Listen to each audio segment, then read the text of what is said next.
Pugilism Company. Read BBS. BBS. Black Burnt Sugar. Gonna get into a little boxing business. The business in this particular podcast. Want your thoughts on who's gonna be the last man, the last network, the last promoter standing.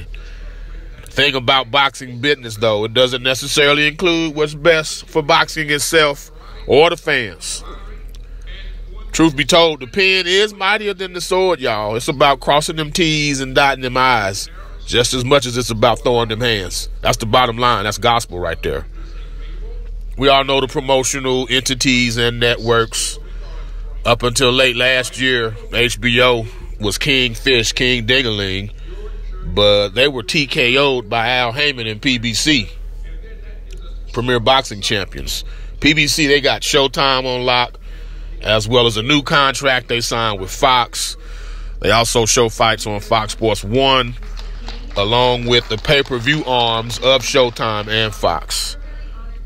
Their stable of fighters, it's a who's who. Errol Spence Jr., Mikey Garcia, Keith Thurman, Sean Porter, Deontay Wilder, Adrian Broner, the brothers Charlo, Tank Davis, Danny Garcia, Jarrett Hurd, Luis Ortiz, Gary Russell Jr., Leo Santa Cruz.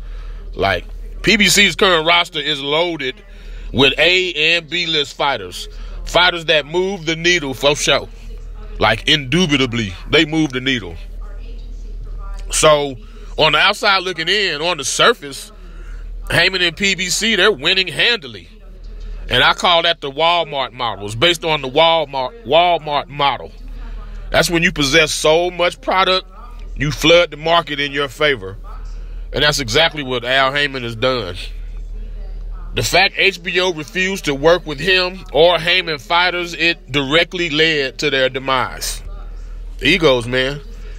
Egos to the side. If they had maintained a working relationship with Al Heyman and PBC, HBO would still be televising boxing as I speak. Now, I'm going to keep it real. I'm going to keep it objective in this one.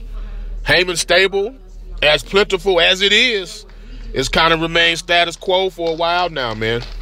Not many big splash acquisitions of late, unless an aging Guillermo Rigondeaux counts. I mean, okay, yeah. Pacquiao, that was a big one, but I mean, he's 40.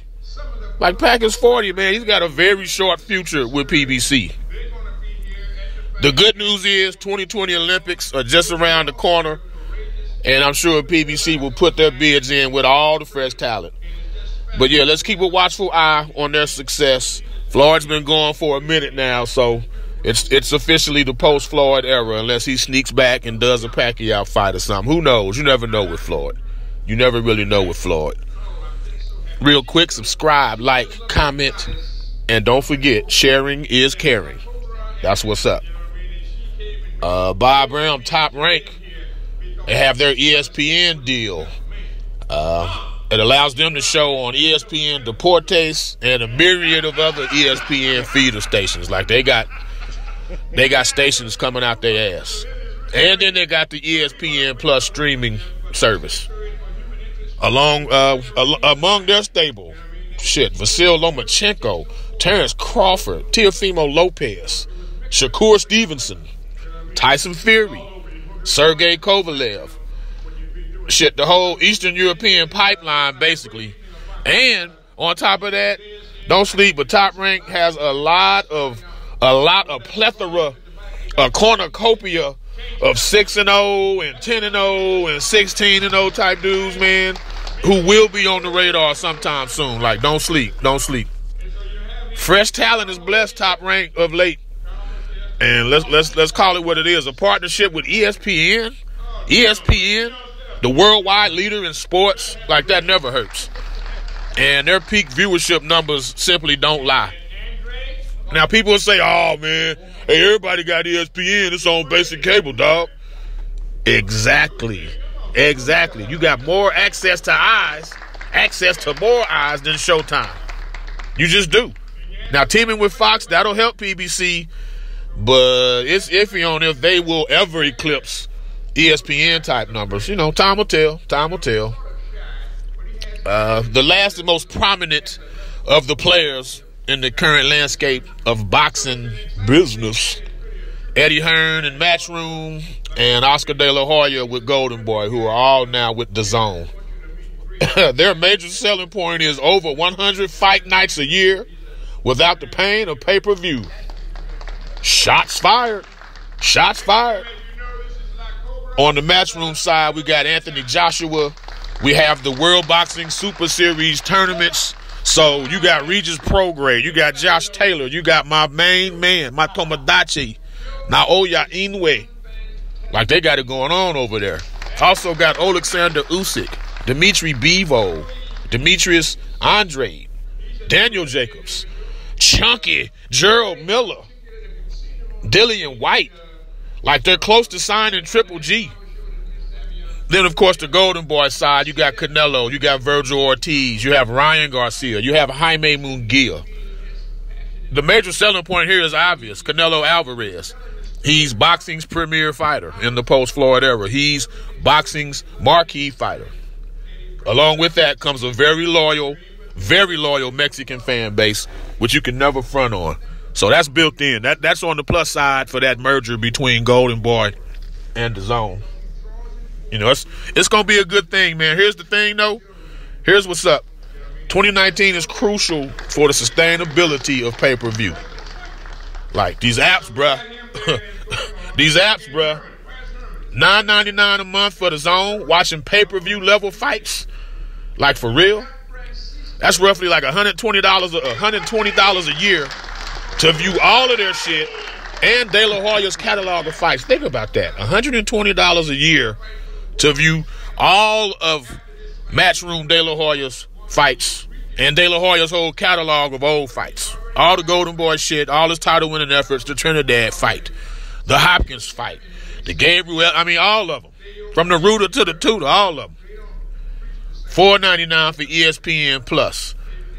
Versus 3 or 4 pay-per-views a year at $60 or $70 a pop. Like, that's a no-brainer, dude. I'm going to say it like this. Canelo versus Jacobs for a monthly fee of $9.99. Man, I'm all the way in. I'm all the way in. I don't know about you, but I'm all the way in. I have to admit, though, these streaming services, at this point, they seem too good to be true. Which is a red flag in boxing. It's like a candy apple fucking red flag in boxing.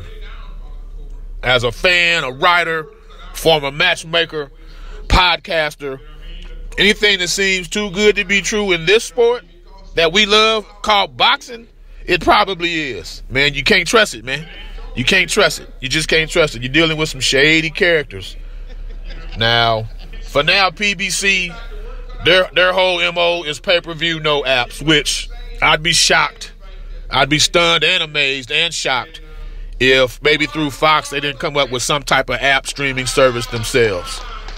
DAZN, they're all app, no pay-per-view. And Top Rank, they have the ESPN Plus app.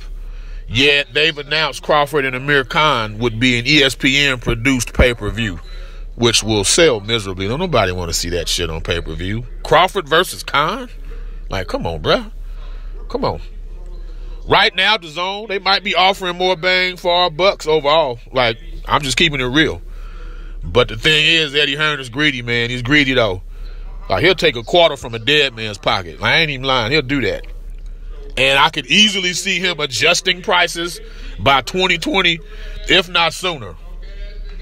Another phase of this is the matchups that can be made within each stable. You know, that's a factor also. With PBC, we got Spence versus Mikey in March. Any mixture of Spence, Thurman, Porter, Danny is interesting. We got Herb Charlo that could happen. We got Gary Russell, Leo Santa Cruz that could happen. But on the PBC side, these fights need to happen sooner rather than later, man. All of these dudes is kind of like creeping up to the mid to late 20s and into their 30s. So the time is now. The time is not now. It's right now. For Top Rank, probably their biggest coup was eliminating a PBC pay-per-view by signing Tyson Fury. So does Fury versus Brian Jennings or Fury versus Joseph Parker, does that jazz you? Because those are about the only heavyweights of note that are signed with Top Rank. Vasyl Lomachenko Teofimo Lopez, that would certainly jazz the boxing world. But I think Top Rank would rather wait. Teofimo's already said this is his last year at 135. I think they'll just let him go ahead and play out this year, maybe fight for the vacant WBC title if Mikey vacates it at lightweight, and then let Teofimo move up. Or maybe they surprise us and we get Lomachenko, Teofimo Lopez. Wouldn't plan on it, though. Terrence Crawford versus Jose Ramirez. I mean, it's premature, but Ramirez, he ain't no joke, man. He ain't no punk, but, you know, you got to favor Crawford big time there.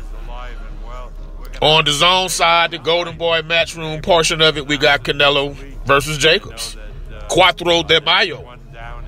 They're close to signing Triple G, like I said earlier. And he could get in the mix with Canelo or Jacobs or Andrade or Saunders or any of them, like for real. We got Joshua versus Chunky Gerald in June. You know, we got big things on the horizon, but you tell me, what saith ye? Last man, last network, last promoter standing. Who will it be? From the home of the three-piece combos, Pugilism Company. Read BBS, BBS. Blackbird Sugar, Bachelor's in Boxing Studies. When all is said and done, there's nothing left to say